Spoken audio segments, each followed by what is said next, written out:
NEET மறுதேர்வில் mega மோசடி, களம் இறங்கிய சால்வர் கேங். விலை போன பயோமெட்ரிக் ஊழியர்கள், வசூல் ராஜா கும்பலின் பின்னணி யார்?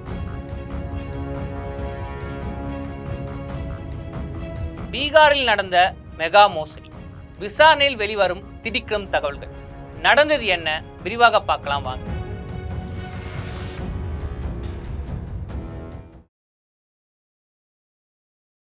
தமிழ்நாட்டுல எல்லாமே சேஞ்ச் ஆயிடுச்சு. உங்க நகையையும் சேஞ்ச் பண்ணுங்க. உங்க பழைய நகைக்கு கிராமுக்கு 150 ரூபாய் கூடுதலா வாங்கி புது நகை எடுத்துக்கோங்க.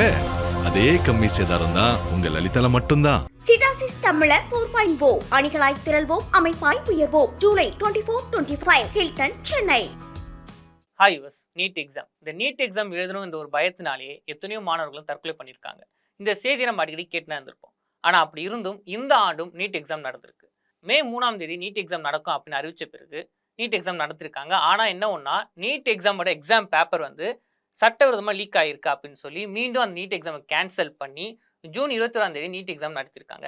ஆனால் இங்கே என்ன ஒரு விஷயம்னா, அந்த நீட் எக்ஸாம் திரும்ப நடத்தியும் மீண்டும் இதில் மோசடிகள் நடந்திருக்கு அப்படின்ற ஒரு பகீர் தகவல் வெளிவந்திருக்கு. அப்போ இதெல்லாம் பார்த்த பிறகு மக்கள் என்ன சொல்கிறாங்கன்னா, நீட் எக்ஸாம் பொறுத்த வரைக்கும் எல்லாரும் வந்து என்னதான் வந்து கண்காணிப்பாக இருந்தாலும் அப்போ இந்த மாதிரி நீட் எக்ஸாம் மோசடி நடந்துட்டு தான் இருக்குது.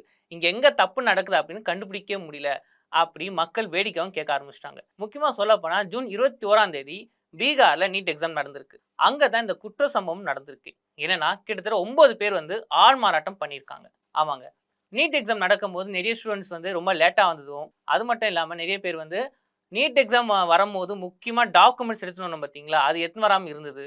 அப்புறம் பயோமெட்ரிக் ஒர்க் பண்ணாது. இப்படி நிறைய ஸ்டூடெண்ட்ஸ் வந்து நீட் எக்ஸாம் எழுதாமல் போனதும் நம்ம கேள்விப்பட்டிருப்போம். அப்படி இருக்கும்போது பீகார் ஸ்டேட் லக்கிசாரா மாவட்டத்தில் ஒரு ஸ்டூடெண்ட்டு நான் தான் பயோமெட்ரிக் ஊழியர் அப்படின்னு சொல்லி மோசடி பண்ணி அந்த ஸ்கூலுக்கும் போயிருக்காரு. இவர் கொடுத்த டாக்குமெண்ட்ல யாருக்குமே சந்தேகமே வரல. இவர் எங்கே மாட்டான்னு பார்த்தீங்கன்னா, இவர் நடந்துக்கிட்ட விதமும் சரி, பேசின முறையும் சரி, ஒன்றுக்கு ஒன்று முரண்பாடாக இருந்திருக்கு. அப்போ டவுட் பட்டா பக்கத்தில் இருக்க ஊழியர்கள்லாம் கேள்வி கேட்டிருக்காங்க.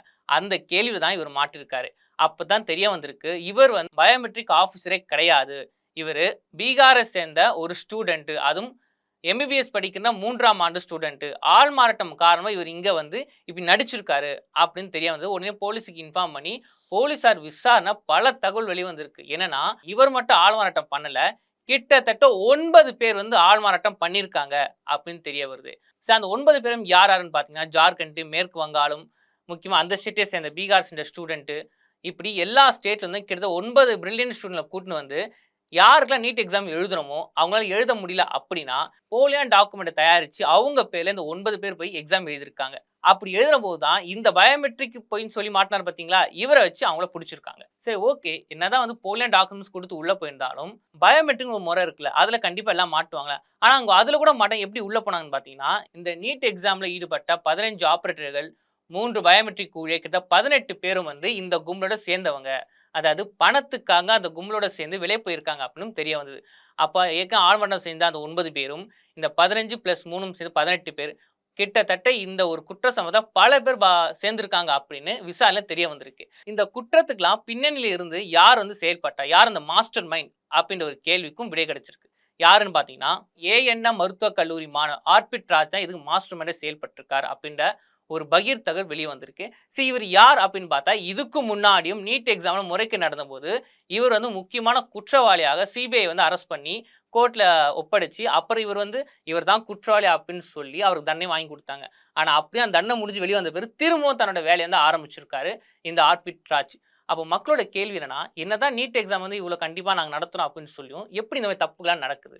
அப்போ இதுக்கு உடந்தையா இருக்கலாம் யார் யார்? இங்கே கூட பயோமெட்ரிக் ஊழியர் நிறைய பேர் வந்து விலைக்கு போயிருக்காங்க. அப்போ அரசு கிட்டே பல தவறுகள் இருக்கா? அப்போ இந்த தவறுலாம் எப்போ தான் மாறும் அப்படின்ட்டு மக்கள் கேள்வி கேட்டுட்டு இருக்காங்க. இந்த முறைகேடு பீகார்ல மட்டும் தான் நடந்திருக்கா, இல்லை மற்ற ஸ்டேட்டும் நடந்து வெளிவராமல் இருக்கா? அப்போ இந்த குற்றத்துக்கு பின்னணியில் இருக்க யார் யார்? அவங்களாம் முக்கிய புள்ளிகளா?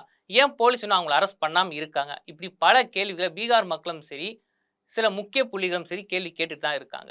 ஆனால் இதுக்கு அரசு தலைமை சொல்லக்கூடிய விஷயம் என்னன்னா, இப்போ விசாரணை போயிட்டு இருக்கு. விசாரணை முடிஞ்ச பிறகு தான் நாங்கள் எந்த தகவலும் வெளியே சொல்ல முடியும். இந்த மாதிரி அங்கங்கே தப்பு நடந்தாலும் அரசு தன்னோட வேலையை செஞ்சுக்கிட்டு தான் இருக்கு. இந்த மாதிரி குற்றங்களை தடுக்க அரசு என்னென்ன பண்ணணுமோ அது கண்டிப்பாக பண்ணும் அப்படின்னு போலீஸ் தரப்பும் சொல்லியிருக்காங்க. ஆனால் மக்கள் சொல்லக்கூடிய ஒரே விஷயம் என்னன்னா, நீங்கள் என்னத்தான் நீட் எக்ஸாம் வந்து இப்படி நடத்தினாலும் கண்டிப்பா இது மாணவர்களுக்கும் பிரயோஜனம் கிடையாது. இந்த மாதிரி முறைகேடுகள் நடந்துகிட்டு தான் இருக்கும். அது நீட் எக்ஸாம் நடத்தாம இருக்கலாம் அப்படின்னு சில பேர் சொல்லிட்டு தான் இருக்காங்க. இன்றைய கிங் வைரல் செய்தியை வழங்குவோர் அதிக மசாலா அதிக சுவை. இது நம்ம ஆச்சி மசாலா. உங்க பழைய தங்க நகைகளை எக்ஸ்சேஞ்ச் பண்ணிட்டு கிராமுக்கு கூடுதல் பணம் பெறுங்க. இது நம்ம லலிதால மட்டும்தான். சிட்காசிஸ் தமிழர் 4.0 அணிகளாய் திரள்வோம், அமைப்பாய் உயர்வோம். தமிழ்நாட்டுல எல்லாமே சேஞ்ச் ஆயிடுச்சு. உங்க நகையையும் சேஞ்ச் பண்ணுங்க. உங்க பழைய நகைக்கு கிராமுக்கு 150 ரூபாய் கூடுதலா வாங்கி புது நகை எடுத்துக்கோங்க.